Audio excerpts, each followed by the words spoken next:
Bismillahirrahmanirrahim. Assalamualaikum warahmatullahi wabarakatuh. Alhamdulillah, lakal hamdu, anta haqqun wa wa'duka haqqun wa qawluka haqqun wa liqa'uka haqqun wal jannatu haqqun wan nabiyyuna haqqun wa Muhammad sallallahu alaihi wasallam haqqun was sa'atu haqqun. Asyhadu an la ilaha illallah wa asyhadu anna Muhammadan abduhu wa rasuluh amma ba'du. Bapak, Ibu dan saudara-saudara sekalian, eh, tema ini adalah tema yang sangat sangat penting sekali, tetapi sangat tidak disadari oleh kita sebagai umat Islam. Sebenarnya yang datang pada hari ini sebenarnya sudah tidak perlu lagi belajar parenting, karena ini mesti orang tua baik-baik. Yang di luar sana ini yang sebenarnya perlu mendengar yang kayak begini-begini ini. Tapi tidak apa-apa, tolong yang didengar nanti disampaikan kepada yang lain. Pertama, sebelum bicara masalah keluarga, kita bisa melihat fenomena di Indonesia ini yang luar biasa rusaknya. Kalau saya ingin sebut satu persatu mungkin tidak sempat. Di Sulawesi ada seorang anak SMP membunuh temannya untuk diambil organ tubuhnya untuk dijual. Coba bayangkan, anak ini orang tuanya seperti apa? Sudah pasti 1000% tidak dididik oleh orang tuanya. Yang baru viral ini adalah 6 orang SMP atau SMA memperkosa temannya sendiri. 3 tahun yang lalu di Palembang juga kasus yang sama. Ya. Dulu di Jakarta ada anak SMA membunuh temannya sendiri. Kemudian ditanya oleh Profesor Muhammad Nuh, Menteri Pendidikan pada waktu itu, bagaimana perasaan Anda? Biasa Pak katanya. Coba. Ini fenomena seluruh dunia. Ya. Kita yang prihatin adalah yang beragama Islam. Di Jepang itu pernah terjadi juga seorang anak SD itu tinggal bersama dengan neneknya di sebuah rumah flat. Anak itu setiap hari, setiap saat main game. Tapi karena orang kakeknya, neneknya ini selalu minta tolong karena sudah tua. Ambil ini, ambil itu, ambil itu. Anak ini marah pada neneknya. Dia ambil pisau dapur, ditusuk neneknya, sampai meninggal, dia main game lagi. Dengan tenangnya, tidak merasa bersalah. Anak ini adalah masalah bagi kita untuk masa depan. Jadi saya mencobalah bagaimana sebuah keluarga yang Islami, tapi kemudian juga menjadi bekal jadi generasi yang Islami. Rumusnya hanya 3 aja, ilmu, iman, dan amal.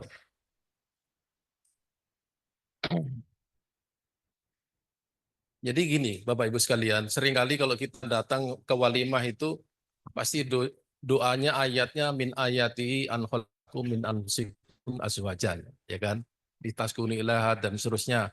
Mudah-mudahan sakinah, mawaddah, warahmah. Ya. Doanya luar biasa, yang datang juga ulama-ulama. Ya, setahun kemudian pergi ke pengadilan agama bercerai.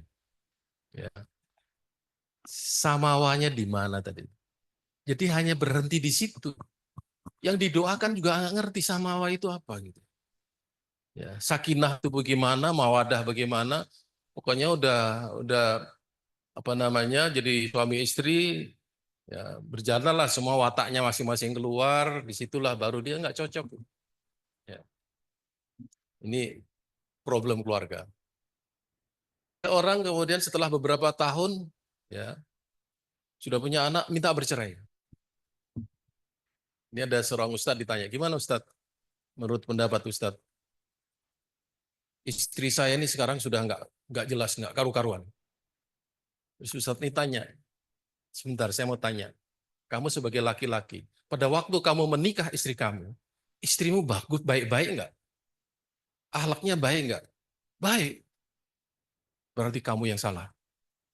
Karena tinggal bertahun-tahun sama kamu, dia berubah. Berarti yang salah suami ini. Jangan diceraikan. Tapi dia begini, kamu yang merusak, kamu yang harus memperbaiki. Nah, ini logikanya Bapak Ibu sekalian. Dia yang salah selalu suami. Setuju Ibu-ibu ya? Ya, selalu suami. Kenapa? Yang mimpin suami. Kenapa bisa berubah seperti begitu? Ya. Nah, yang dilupakan orang setelah samawa tadi itu, doa yang kedua. Nah, doa ini doa surat Ibrahim. Rabbij'alni muqimus shalat wa min dzurriyyati. Jadi doa untuk bisa sholat khusyuk, istiqomah, dan sholatnya itu sampai tanha anil fahsya wal munkar, ya, itu doanya dzurriyyah, bukan hanya suami. Mudah-mudahan suami saya bisa sholat, jangan gitu. Ya, ketika milih suami juga harus dicari suami yang sholat. Ini. Setelah ini banyak lagi doanya kan. Ya. Setelah ini doa yang tidak bisa dilupakan adalah Rabbana hab lana min azwajina wa min dzurriyyatina qurrata a'yun. Nah, qurrata a'yun ini sebenarnya bahasa Indonesianya adalah pemuda-pemudi idaman.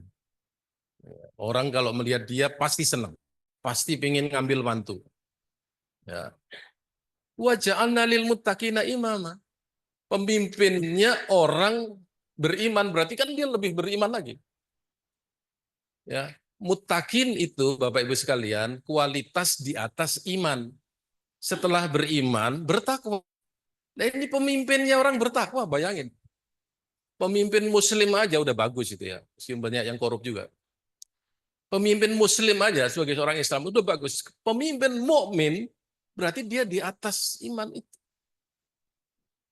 Ya, ini bedakan Bapak Ibu sekalian ya. Muslim adalah orang yang beragama Islam menjalankan rukun Islam. Ya, itu pun kadang-kadang masih bolong-bolong.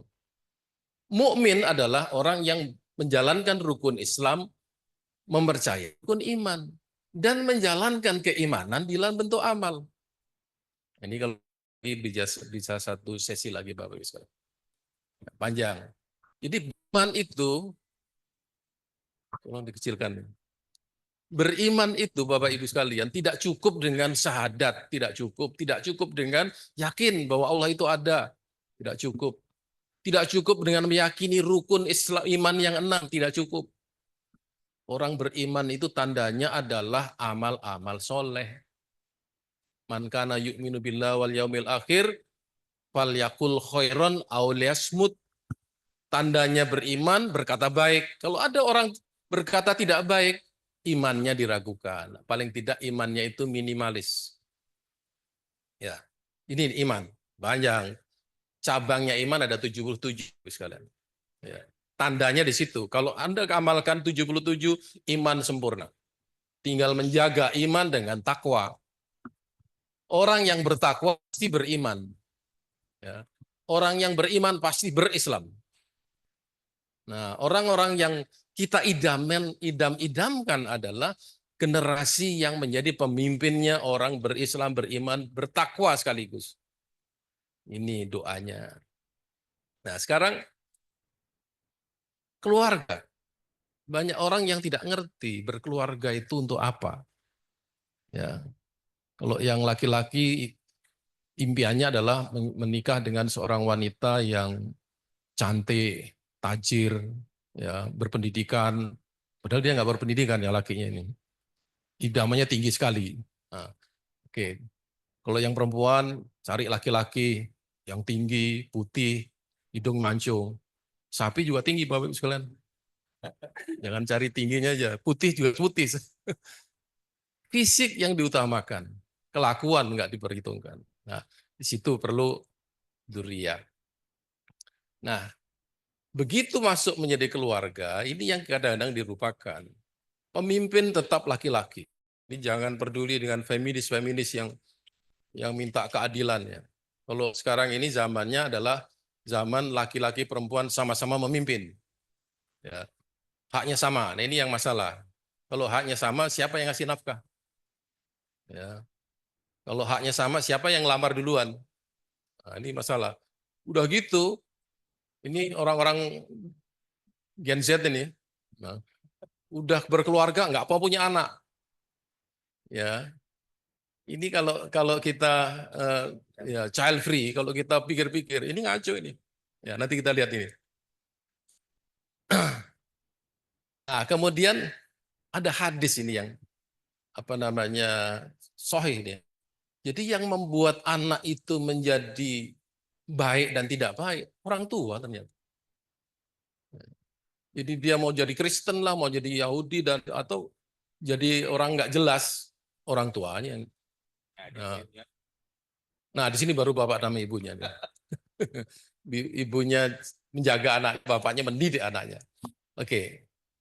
Nah, baru di sini yang child free tadi itu. Ini orang tidak mau punya anak, ya. Padahal matinya orang itu bekalnya hanya ada 3. Anak yang soleh, nanti yang ngirim doa, ya. Ilmu yang dimanfaatkan, ya ini kayak bikin pondok seperti begini, ini alhamdulillah, ya. Darun Najah udah bertahun-tahun umurnya, para pendiri sudah wafat, ini amal jariahnya luar biasa ini. Ya. Ilmun yuntafa'u bihi, ya, sodakoh jariah. Ini sodakoh, ini wakaf, ini sodakoh. Ini yang bikin kita ini tenang di alam kubur nanti, Bapak Ibu sekalian. Ya, apa yang kita persiapkan untuk mati? Ya mati-mati aja, berarti Anda nggak beriman. Ya. Di sini sudah tidak punya harta untuk sedekah, tidak punya ilmu untuk dimanfaat, punya anak. Ya, amal di dunianya pas-pasan, dihisap oleh malaikat habis, udah finar itu. Nah, di sini kita berhitung di sini Bapak Ibu sekalian. Asal percaya sama hadis ini ya. Asal kita percaya. Berhitunglah. Yang mau doain kita nanti di hari akhir siapa? Kalau bukan kamu anak-anakku sekalian, harus gitu ngomongnya. Ini lupa kita itu. Nah, kalau kita tidak punya anak, tidak ada masalah. Allah punya takdir yang lain. Apa yang bisa dimanfaatkan dari Bapak Ibu sekalian? Sedekah semampu kita pun sudah bisa menjadi bekal di hari akhir. Dan sedekahnya orang mukmin, ya, yang paling dihargai Allah adalah sedekah ketika dia nggak punya. Ya, menunggu kaya, jangan bersedekah menunggu Anda kaya raya. Itu salah. Bersedekahlah apa adanya, kamu akan jadi kaya. Ini filosofinya harus begitu. Ya, saya kira orang Indonesia ini paling generous di dunia katanya. Ya, apa namanya, pada tukang parkirnya sedekah.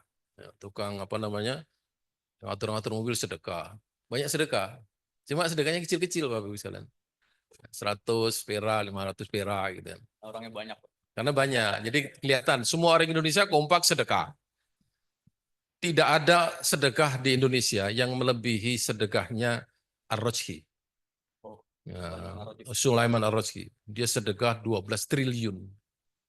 Ya. Kemudian apa wakafnya itu adalah kebun kurma yang setiap tahun menghasilkan sekian miliar dolar. Nah, itu di Indonesia belum ada. Ya. Orang kaya di Indonesia kebanyakan hasil korupsi, Bapak Ibu sekalian. Ya. Baru di situ dia sedekah. Nah, dia haram. Ya, itu di Indonesia begitu. Tapi pada umumnya ya mungkin pahala kita ini banyak Bapak Ibu sekalian. Kita sedekah dalam keadaan yang tidak mampu. Nah, ini mudah-mudahan pahala kita banyak. Ya. Nah, yang penting adalah waladun solihun. Nah, ada lagi nih, ya, memelihara diri dan keluarga. Ya, Bapak Ibu sekalian jangan mikir masyarakat terlalu ini kalau keluarga belum beres. Ya, ada seorang apa namanya motivator. Kalau kamu ingin memimpin keluarga kamu, pimpin diri kamu sendiri. Kalau kamu ingin memimpin negara, pimpin keluarga kamu sendiri. Nah, di situ sebenarnya ada derajat apa namanya step-step itu untuk memimpin itu. Jadi perbaiki diri kita dulu. Kita sendiri itu bisa nggak memimpin kita? Ya, kita harus hidup teratur, kita harus konsisten, kita harus betul-betul apa namanya istiqomah dalam ibadah dan seterusnya. Ya, baru kita pikirkan keluarga. Orang tua nggak bisa ngasih contoh kepada anak, gimana mau didik anak? Ya kan? Ku anfusakum itu maksudnya, hei orang tua, jadilah orang tua yang baik Islami, baru kamu kasih tahu anak kamu. Orang tuanya ngomong gini-gini. Nah, bapak ibu nggak sholat. Ya bapak antar aja, kamu yang penting. Nggak bisa dong. Contoh, jadi anak kecil itu melihat orang tuanya sholat aja sudah mendidik. Ya, melihat orang tuanya sholat. Ya, oke. Nah, di sini musibahnya. Anak kalau tidak dididik, bapak-bapak sekalian, istri kalau tidak dididik, dia akan menjadi fitnah, akan menjadi adu, akan menjadi musuh. Musuh di mana? Di hari akhir. Nanti di hari akhir itu akan ada perselisihan antara suami dengan istri, anak orang tua dengan anak. Anaknya protes kepada orang tua, kepada Allah. Ya Allah, saya menjadi seperti begini karena orang tua saya tidak mendidik saya. Kamu di neraka. Panggil orang tua kamu ikut sama kamu. Ada hadisnya Bapak Ibu. Ya. Jadi keluarga, anak istri itu bisa menjerumuskan. Jadi fitnah dalam pengertian ini bukan fitnah berkata bohong, bukan. Menjerumuskan. Jadi hati-hati ini, berkeluarga itu kalau salah kita terjerumus. Kalau benar, indallah ajrun adim, indahu ajrun adim. Pahalanya luar biasa besarnya. Ya, ini yang tidak disadari saya di awal tadi ngomong itu. Tidak sadar bahwa keluarga adalah tempat kita memperoleh surga. Ya. Ada lagi hadis yang ringan aja sebenarnya. Jadi kalau seorang ibu, seorang wanita itu menjalankan sholatnya, kemudian menjaga kehormatannya, menjaga rumah tangga suaminya, wal jannatu ma'waha. Surga tempatnya. Simpel aja masuk surga bagi ibu-ibu. Bapak-bapak kan susah. Dia harus mencari nafkah, nafkahnya nggak halal, masuk neraka. Ya kan? Kemudian kalau mendidik istri salah, masuk neraka lagi. Jadi lebih mudah ibu-ibu masuk surga. Tapi dengan mulut sedikit aja, masuk neraka ibu-ibu ini. Jadi ini neraka surga itu sangat sangat fragile, apa sangat sangat mudah gitu ya. Ya, ada hadis yang dia mengatakan satu jengkal orang masuk surga, tiba-tiba melakukan amalan-amalan, masuk neraka dia. Bertahun-tahun amalannya surga, satu jengkal dia salah, masuk neraka. Ada juga sebaliknya, sudah bertahun-tahun, seperti pembunuhnya 100 orang itu, ya, bertahun-tahun dia pembunuh, di akhir hayatnya dia tobat masuk surga. Nah, ini fitnah itu di situ. Jangan terjerumus dengan anak, jangan terjerumus oleh istri, jangan terjerumus oleh suami. Nah, ya, kemudian terakhir ini ya ayatnya. Ya, peringatan ini. Wal yahsyalladzina lau taraku min khalfihim dzurriyyatan dhi'ab. Ya, takutlah kalau nanti meninggalkan dzurriyyah yang lemah. Ya, lemah di sini itu bukan hanya lemah dalam ekonomi, lemah iman. Ya, ini bayangkan di Banten atau di Bogor, seorang anak menuntut ibunya 1 miliar karena ibunya tinggal di rumah ibunya sendiri, tapi sudah diwariskan kepada anaknya. Masih ingat kan kasus itu? Bagaimana seorang anak menuntut ibunya ke pengadilan? Dia gerah tinggal sama ibunya kayak itu. Ya, satu rumah dengan ibunya dia tidak tahan. Bagaimana dia tidak tahan dengan orang yang melahirkan dia, membesarkan dia? Jadi apa yang masuk dalam pikiran anak ini? Ya pendidikan orang tuanya. Jadi itu menjadi bumerang itu. Kalau kita tidak mendidik anak-anak kita ya di masa muda, di masa tua kita tidak dihormati Bapak Ibu sekalian. Saya pernah tinggal di Birmingham, tetangga saya itu nenek-nenek tua gitu. Tinggal sendiri, umurnya mungkin 80 tahun. Dia begitu ditegur, "Good morning, madam." Dia ceria betul ya. Ternyata bertahun-tahun nggak ada yang bilang good morning. Good morning ada nggak ada. Nah anaknya di mana pertanyaannya itu kan? Anaknya itu cuma setahun sekali, Merry Christmas, apa gitulah kira-kira. Bayangkan.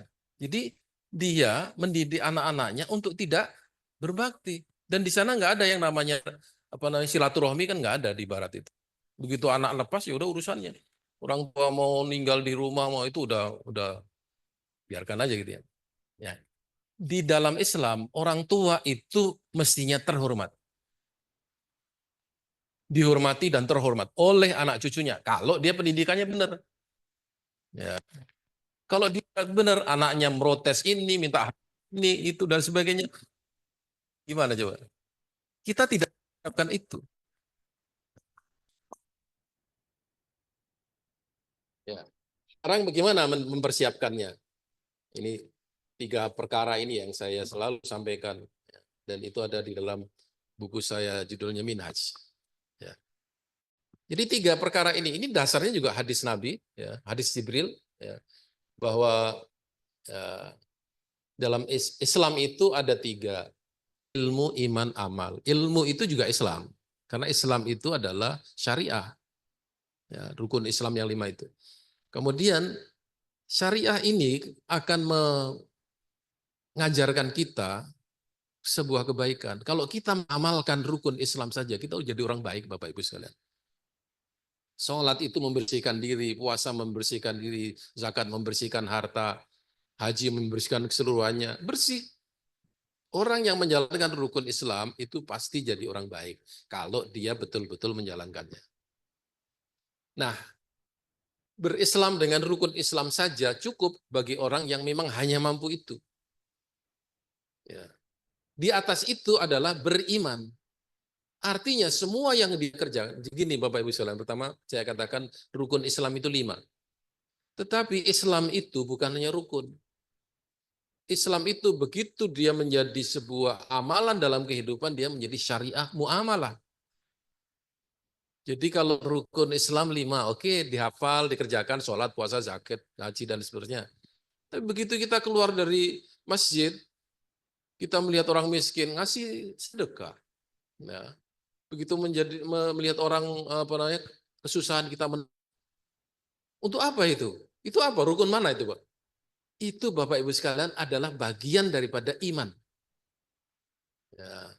Bersedekah bagian daripada iman, menolong orang bagian daripada iman. Ya. Di luar masjid kita masih berzikir. Astagfirullah, subhanallah, la haula wala quwata illa billah, bagian daripada iman. Berzikir bagian daripada iman. Nah, amalan-amalan dalam seluruh kehidupan kita ini, kalau dasarnya adalah keimanan, itu akan sangat bermanfaat bagi kita dan akan sangat dihargai oleh Allah. Ya.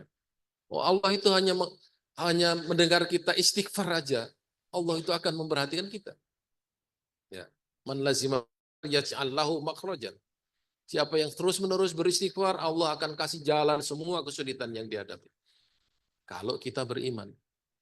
Orang yang beriman pasti berakhlak. Orang beriman pasti beramal. Nah, gimana Bapak Ibu sekalian, jika dalam keluarga kita hidupkan yang 3 ini. Menjalankan syariat Islam, meningkatkan keimanan kepada Allah, keimanan itu adanya kesadaran, amalnya juga baik-baik. Oke, sekarang gimana caranya? Ini saya agak merinci sedikit. Ini penting sekali masa anak-anaknya. Jadi dari usia dini sampai usia 13 tahun SD kan. Ya. Jadi apa yang perlu diberikan kepada anak-anak? Ya tentu anak-anak tidak bisa dikasih wejangan yang panjang-panjang. Nggak boleh kita omongin, nasihatin, oh dia bosan dia. Ya. Anak-anak itu suruh ngerjakan sesuatu. Maka di sini ilmu rendah persentasenya, amalnya yang tertinggi. Ya, pembiasaan, ya, mengerjakan kerjaan rumah. Ternyata itu dari sisi apa namanya entrepreneurship, Bapak Ibu sekalian. Anak disuruh mengerjakan kerjaan-kerjaan rumah itu adalah entrepreneurship. Kemandirian, dia akan mengerjakan itu nanti ketika dia mempunyai perusahaan. Ya, menyapu kamarnya, merapikan tempat tidurnya. Ya. Bukan ada seorang motivator mengatakan, ya, if you want to be successful in your day, you have to start arranging your bed. Kalau kamu ingin sukses pada hari itu, yang pertama kali sukses atau tidak diukur dari bagaimana Anda mengatur tempat tidurmu. Setelah bangun tidur, dirapikan, baju ditaruh pada tempatnya. Tapi kalau berantakan, itu cara berpikirnya juga berantakan. Ya, ini anak. Jadi anak itu dididik aja pekerjaan-pekerjaan yang itu punyanya di sendiri. Jangan dikit-dikit membantu. Dia agak akan mandiri. Meskipun Bapak Ibu sekalian punya penghasilan untuk membayar pembantu, jangan banyak-banyak diserahkan pembantu. Dia suruh mandiri. Kalau perlu nyuci piring. Saya pernah seminar di Malaysia itu, ada seorang presenter yang menampilkan Japan Holistic Education. Apa sebenarnya holistiknya di situ? Jadi anak sekolah itu begitu masuk sekolah suruh nyapu, suruh bersihkan jendela, suruh nyuci piring, itu holistik Bapak Ibu sekalian. Kalau di pesantren itu 100% holistik. Lebih holistik lagi, anak-anak juga nyuci kamar mandi. Banyak lah yang dikerjakan anak, bagian dapur, bagian dan sebagainya. Jadi pesantren itu sebenarnya holistic education for young people. Oke, jadi di sini anak-anak itu umur-umur sekian banyak mengerjakan sesuatu, belum sampai kepada ilmu. Jangan halal haram nggak usah, ya, belum waktunya. Kasih tahu aja bahwa Tuhan kita Allah. Ya, makanya nanti di sini ada, ya, nah, hormat pada orang tua tidak bisa ditawar-tawar. Begitu dia mulai ada perlawanan sama orang tuanya, bentak, jangan dikasih kesempatan. Salah yang sebesar-besarnya. Ini bahaya nanti begitu dia dewasa berantem sama orang tua. Padahal mengatakan sesuatu yang menyakiti orang tua itu finar Bapak bisa. Kan kasihan anak-anak kita itu. Sekedar membantah aja itu sudah termasuk dosa. Kalau kita membiasakan debat sama anak-anak kita dalam masalah yang dia tidak taat sama kita kan masalah. Kasihan dianya. Ya, orang tua tidak bisa juga dilawan oleh anak-anak kan. Harus dilawan nih anak-anak, nggak bisa. Ya. Mulainya dari sini, dari umur sedini mungkin mereka harus betul-betul dididik untuk taat pada orang tua. Apa yang diajarkan oleh Islam? Iftahu ala sibyanakum awwala kalimatin bila ilaha illallah. Ajari aja itu, la ilaha illallah, bunyikan. Ya. Kemudian apa? Pendengarannya anak-anak itu selalu kemasukan yang begini-begini ini. Ya, berzikir. Jangan banyak-banyak nonton gadget. Itu merusak, itu akan jadi sebenarnya begini. Orang itu nonton, Bapak Ibu sekalian, otaknya berhenti. Kalau nonton TV, dia tidak belajar apa-apa di situ. Coba kalau dia nonton sinetron, habis sinetron juga diuji, isinya apa? Nggak ada, nggak ingin dia nonton. Jadi otak tuh istirahat lama. Nah sekarang berapa lama anak nonton, berapa lama anak main gadget, itulah yang menjadikan otaknya beku. Nah di situ. Kasih gini kata la ilaha illallah, terus kasih pada anak-anak sedini mungkin, kemudian muru auladakum bisolat. Tahun kita sekarang kalau Bapak Ibu bayangkan, 7 tahun ngerti apa dia masalah bacaan juga nggak bisa. Ya. Bahasa Arab juga nggak ngerti, apalagi orang tuanya juga nggak ngerti bahasa Arab. Nah, coba 7 tahun. Kenapa? Kalau tidak dimulai dari umur 7 tahun, coba mulai ketika SMA. Nggak bakal dia sholat. Tidak bakal. Pembiasaan. Pembiasaan itulah yang kemudian menjadi, kalau dalam bahasa ilmiahnya, a priori knowledge. Pengetahuan yang masuk tanpa dia sengaja. Ini perlu. Jadi ketika anak ini, energi positif harus masuk ke telinga anak-anak. Sebanyak mungkin. Kebaikan harus diomong, masuk telinga kanan, keluar telinga kiri, nggak apa-apa. Pokoknya otaknya dilewatin aja. Kebaikan-kebaikan itu. Ya. Kemudian wadribu alaiha wahum abnau asyr. Pukul ketika 10 tahun. Nah, di situ memukul jangan menyiksa. Ya. Ini kalau sudah zaman sekarang ini memukul bisa ke polisi kan.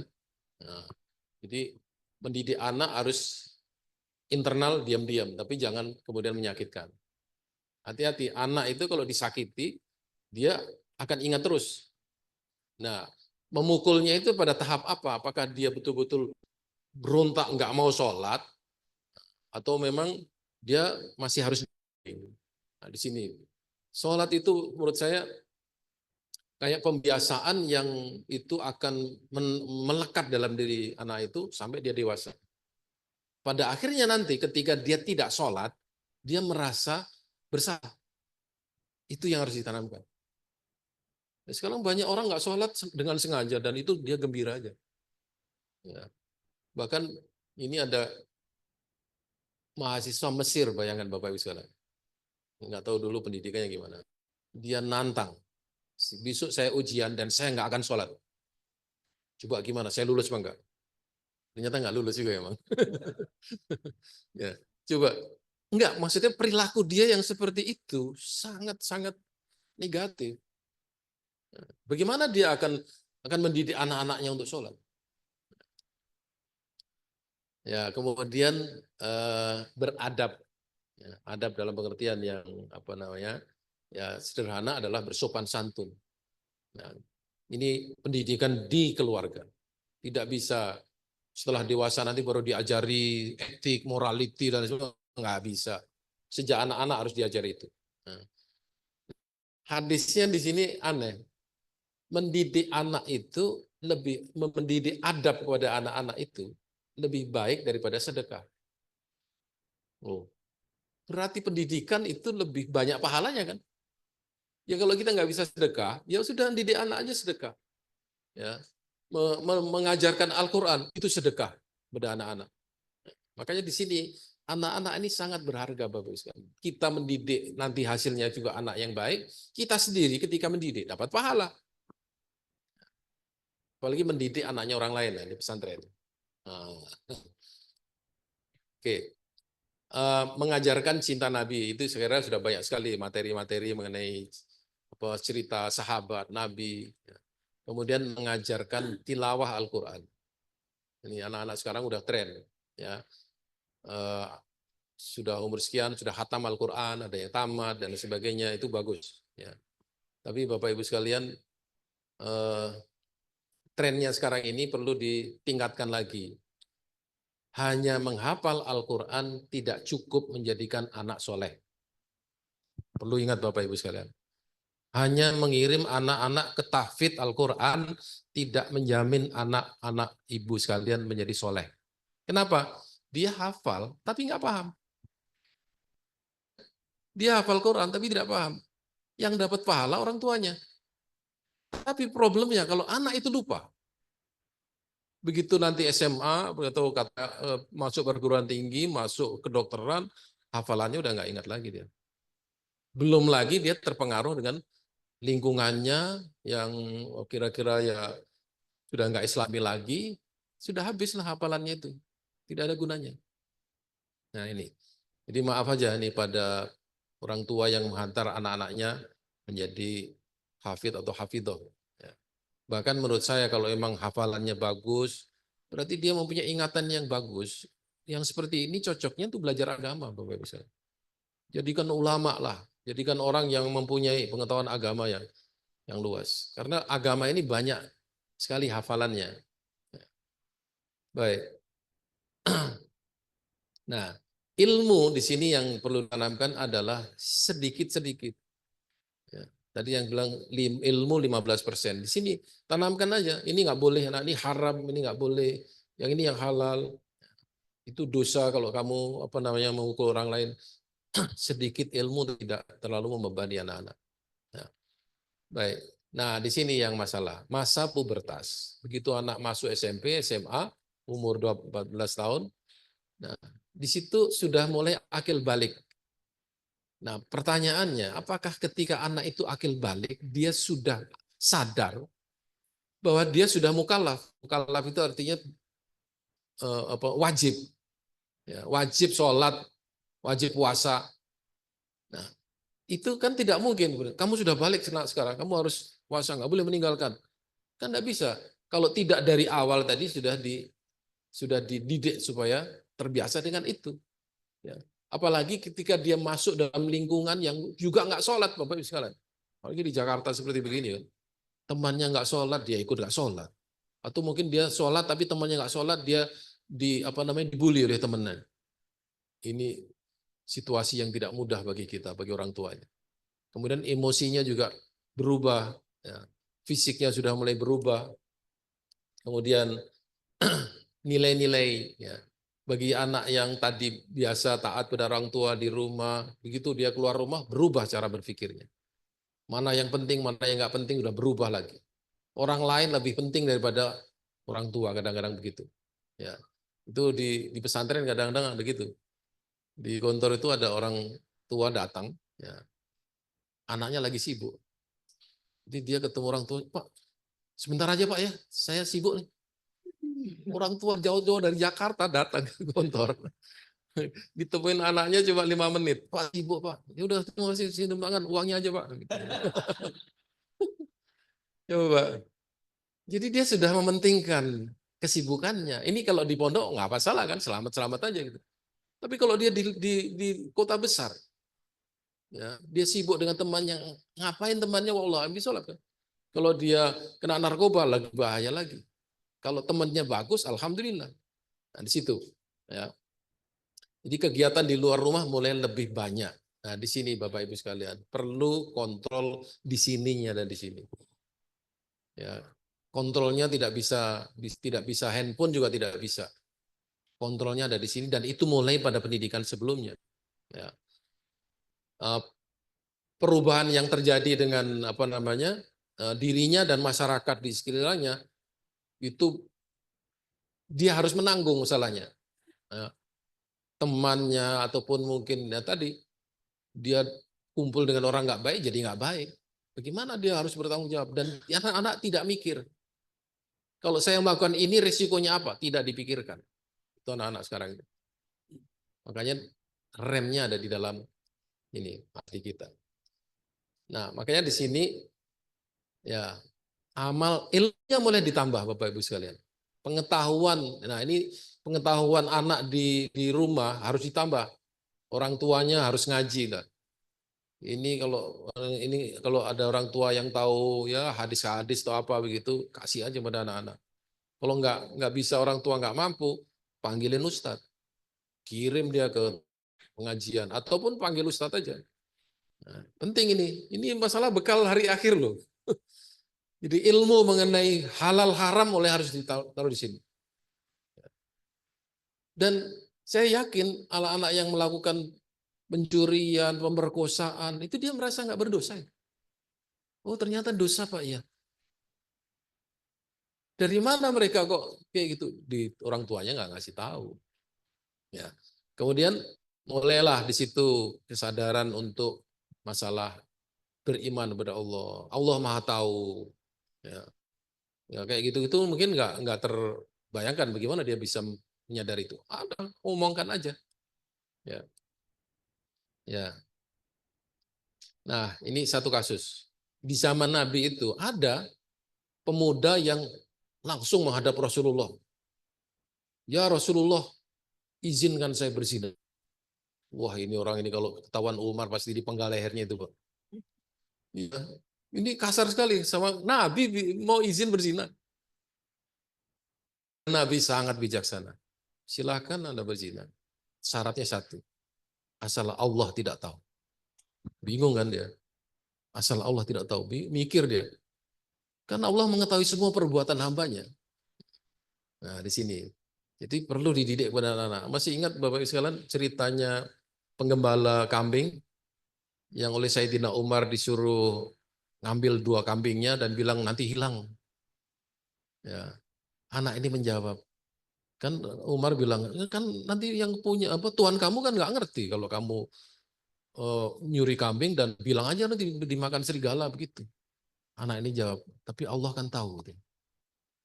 Ini anak soleh ini, bukan Gen Z ini. Anak soleh. Jadi kita sadarkan, kita beri kesadaran anak-anak yang begini nih. Jadi sadar, oh nanti Allah akan tahu. Kesadaran itu bisa ditanamkan pada anak-anak secara tadi, a priori tadi. Pokoknya selalu diomongin, pasti nancap dalam pikiran anak-anak. Ya. Nah, perintah mencari ilmu sudah ada. Ya. Wajib kita mencari ilmu. Ya. Membaca Al-Quran, nah Bapak Ibu sekalian, kalau anak kita adalah apa namanya, membaca Al-Quran aja, nggak usah menghafal Al-Quran. Itu sudah menjadi syafaat bagi kita. Nah, Quran itu menjadi syafaat. Kita diselamatkan oleh itu. Dan ya Bapak Ibu sekalian, membaca Quran sendiri pahalanya kan per huruf. Ya, kalau membaca Quran kita nggak ada gunanya, Pak. Quran itu pahalanya per huruf. Jadi kalau kalau mau istiqomah saat nggak usah one day one juice lah, Bapak Ibu sekalian. Satu lembar aja tiap pagi sebelum melakukan segala sesuatu. Pahalanya ya satu huruf, satu lembar itu kan. Nah, di sini ini pemuda sudah mandiri akil balik ini susah diomongin ini juga. Nah, kadang-kadang sudah berargumentasi, apalagi dia berpendidikan, orang tuanya nggak berpendidikan. Ya, orang tuanya ikut-ikut aja yang diomongin anaknya, nanti dulu. Ya. Kalau orang tua tidak mampu, anaknya suruh bertemu sama ustadz, mana yang benar. Kalau masalah-masalah yang sudah berkaitan dengan syariah, jangan main-main ini. Ya. Jadi ada santri ya, bekerja di sebuah perusahaan. Perusahaan itu ternyata judi online, tapi dia nggak berjudi. Ya, kan saya tidak berjudi, Ustaz. Yang berjudi kan. Nah, di sini nggak ngerti ini syariatnya gimana nih. Yang haram lah dia di tempat perjudian, ya, bekerja di situ, tapi dia nggak berjudi. Nah, kalau orang tua bingung, panggilin Ustadz aja lah. Ini Ustadz suruh ngomong. Ini haram apa enggak? Haram, keluar. Nah, ya dari situ. Banyak masalah dalam keluarga ini yang kita ini masuk dalam syubhat. Syubhatnya bukan karena hukumnya nggak jelas, orang tuanya nggak jelas ilmu. Makanya perlu belajar di situ ilmunya. Makanya harus mulai memahamkan syariah kepada keluarga. Halal haram harus jelas. Apalagi Bapak Ibu sekalian, begitu nanti orang tua meninggal, kemudian Pak meninggal, soal warisan berantem lagi di situ. Ya. Ada ilmunya ini warisan ini. Jangan main bagi-bagi aja, yang suka dikasih banyak, yang enggak dikasih. Dosa itu. Nah, di situ makan haram. Hati-hati itu. Ya. Makanya ada ilmunya, panggilan Ustadz bagian mawaris. Jadi kalau sudah pada tingkat ini, ilmu adalah lebih utama. Karena ilmu itulah yang akan menjadi pedoman amal. Nggak mungkin dia mengamalkan sesuatu tanpa ilmu, itu logis sudah, rumus sudah. Ya. Jadi syariat itu memang tidak bisa kemudian kita main-main. Ya udahlah, gini-gini aja lah. Mudah-mudahan Allah tahu. Ya tahu, dikira Allah nggak tahu gitu. Ya. Nah, ini soal hadis bahwa kalau kita ikut Islam, kita ikut melalui ilmu pengetahuan. Nabi itu memberi petunjuk, mengajarkan kepada kita dengan ilmu. Yang diwariskan kepada kita ilmu itu. Ilmu itu apa misalnya? Ilmu yang kita bisa menggunakannya untuk kehidupan dunia. Ya, ini bukan sains Bapak Ibu sekalian ya.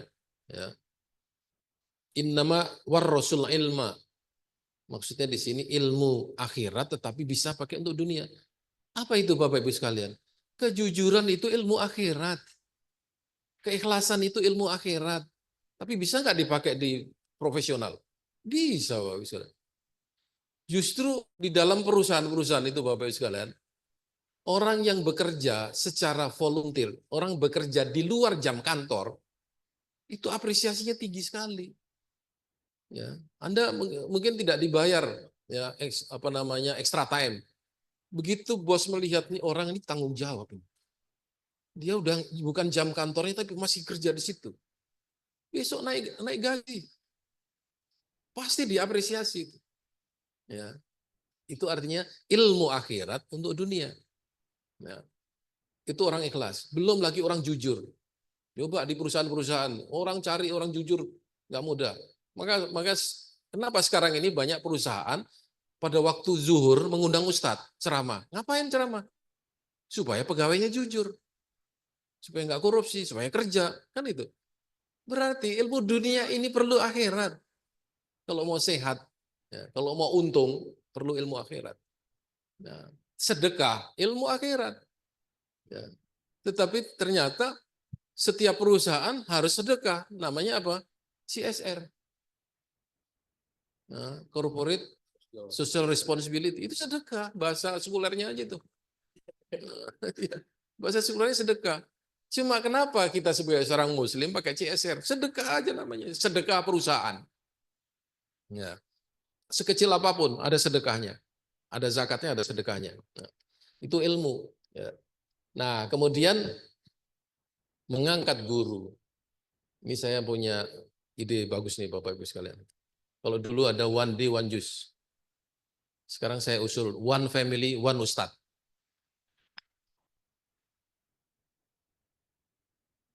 Ya. Iya, biar benar family. Ini kita bicara masa depan ya. Ya. Bagaimana supaya keluarga-keluarga muslim di masa depan itu menghasilkan orang-orang hebat. Ya. Harus ada ustadznya. Ya kan Bapak Ibu sekalian sibuk nih ceritanya nih. Yang ya perusahaan apalah, kerja di mana, sibuk berangkatnya subuh, pulangnya malam. Kapan didik anaknya? Bayarin ustadz. Nah, di situ siapkan. Semua masalah bisa diselesaikan. Saya yakin. Ya. Nih, one family, one ustadz. UFO ustadz. Nah, UFO ustadz. Tolong viralkan. Ya. Ya, saya pernah juga punya apa namanya? Ya, diskusi ringan dengan Ustadz Abdul Qadir di Surabaya itu. Dia punya ide bagus juga. Bagaimana Ustadz? Kalau setiap keluarga kita kasih pembantu, pembantu ngaji Quran.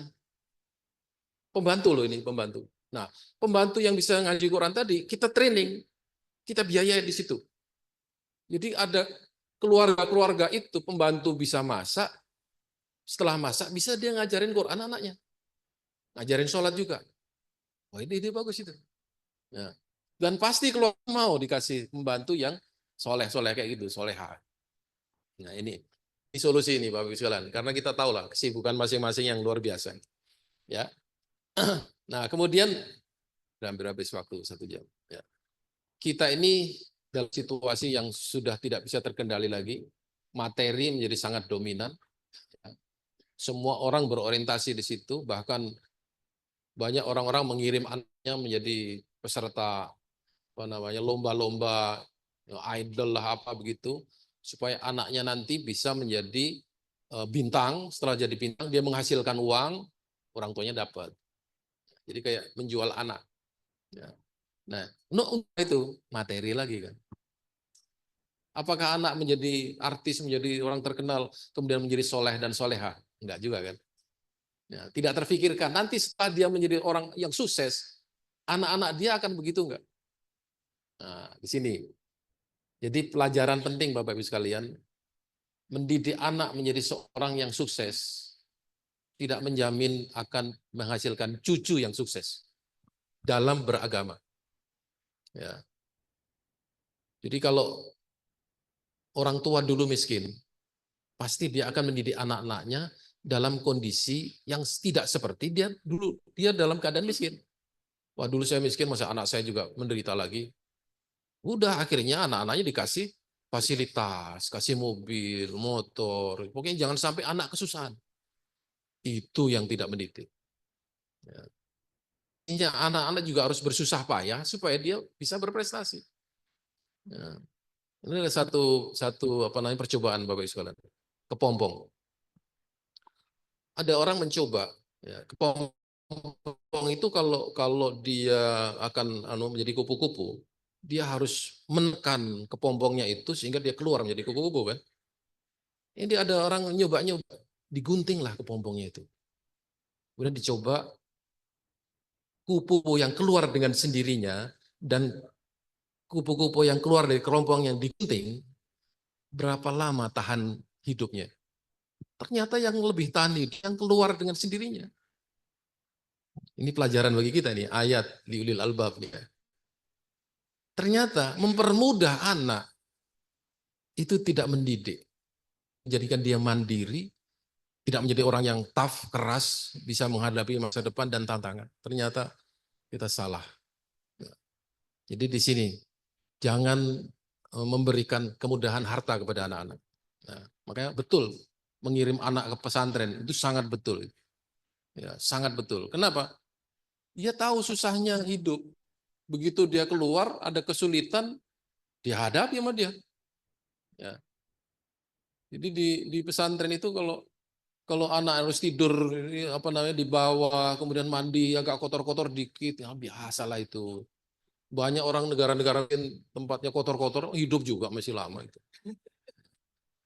Jangan terlalu manja, higienis ya. Tapi jangan kemudian hal-hal yang kecil-kecil seperti begitu itu menjadi kendala bagi anak-anak untuk bisa tetap survive.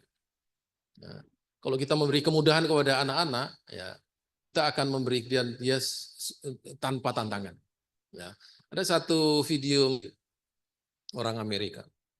Saya sekarang, kata dia, saya sekarang ke kantor naik Cadillac. Cadillac ini mesin yang apa, mobil yang paling bagus. Ya. Kemudian dia bilang, my father going to the office by motorcycle. Jadi dulu susah, sekarang dia sukses. Ya. My son going to the office by simple car. Ya. Anaknya karena dia nggak bisa berusaha kan, mobilnya menjadi kecil. My grandson going to the office by motorcycle. Jadi cucunya miskin lagi. Kenapa? Dia nggak tahan tantangan, dia nggak bisa apa namanya meneruskan perusahaan kakeknya, miskin lagi dia. Nah di sini.